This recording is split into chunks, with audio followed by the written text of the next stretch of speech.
جەستەی سەرۆک جەستەی دەسەڵات. ئەحمەد ڕەسوڵ نووسیویەتی کاتێک دەسەڵات یەکسان دەکرێت بە سەرۆک ئیتر نە هیچ مانایەک بۆ دام و دەستگای یاسایی و دەستوریەکان نامێنێتەوە و کایی سیاسی دەبێتە جەستەیەکی وشک و مردوو، باڵکو هیچ بەهایەکیش بۆ هەڵبژاردننی ئازادانی تاک و ئیرادەی گروپەکان و کۆمەلگان نامێنێتەوە. لەو دۆخانەدا کە دیسپۆتیزم بۆتە خودی دەسەڵاتی سیاسی و جەستەی سەرۆکیش بۆتە جەستەی دەسەڵات، ئیتر نەک هەڵبژاردننی ئازادانە و ڕاستەقینە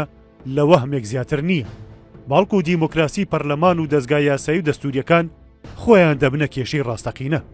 لەو کۆمەلگایانەدا کە مۆدێرنیزەیشن تەواوی کایەکانی گرتووەتەوە، جەستەی کۆمەلگا بۆتە جەستەی دەسەڵات، واتە کایەکان بە ماهیەت و سروشتی ڕاستەقینی خۆیانەوە هەن. دام و دەستگاکان جەوهەری خۆیان دەژین و پرەنسیپە پێکهێنەرەکانی خۆیان جێبەجێ دەکەن. لە ڕاستیدا کۆمەلگای ئێمە لە مێژە، بەڵام ڕۆشنتر لە هەر کاتێکی دی. ئێستا لەحزەکانی کەشفبوونی ئەو کێشەقوڵەی خۆی دەژی کە لە دوای ڕاپەڕینەوە دەسەڵاتی سیاسی جگە لە دیسپۆتیزمی سادیستی ڕوود چی دیکە نەبوو. لەحزەیەک کە تیایدا تێدەگەین ئەم دەسەڵاتداریە کارکردنێکی قوڵ و ڕیشەیی کردووە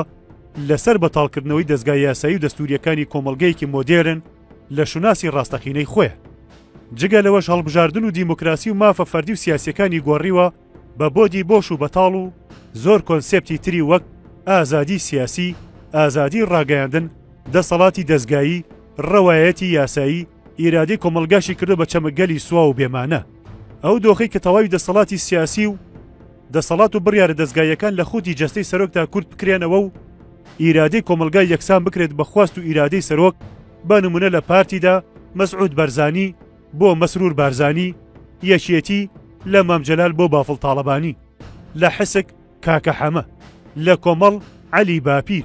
لێ یەگرت و سەلاحەدین بەهادین و لە نەوەی نوێ بە ئەو تەمەنەکەمەوە جەستەی دەسەڵات و دەستگا حیزبەکەی بزوتنەوەکە بووە بە خودی شاسوار و لە جەستەی سەرۆکەکەیدا چڕ بۆتەوە.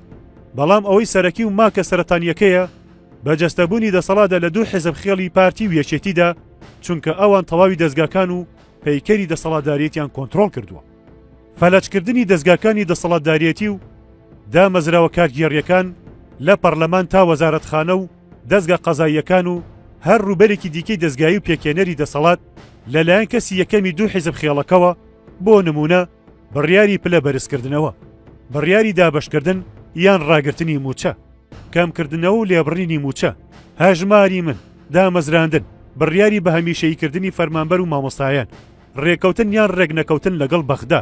تورکیا یان ئێران، ڕێکەوتن یان ڕێگنەکەوتن لەگەڵ خۆ بەڕێوەبەری ڕۆژاوا، بڕیاری ئازادکردن یان زیندانیکردنی چالاکوان و ڕۆژنامەوانان، بڕیاری بەلێشا و خانەنشینکردنی فەرمانبەران، تەنانەت بڕیاردان بۆ پرۆژە خزمەتگوزاری، عیمرانی، پیشەسازی، گەشتیاری، ئاودێری و کشتتوکاڵیەکان، هەمووی لە دەستی کەسێکدایە و تەواوی دەستگاکان ئیرادە و دەسەڵاتیان سفر کراوەتەوە.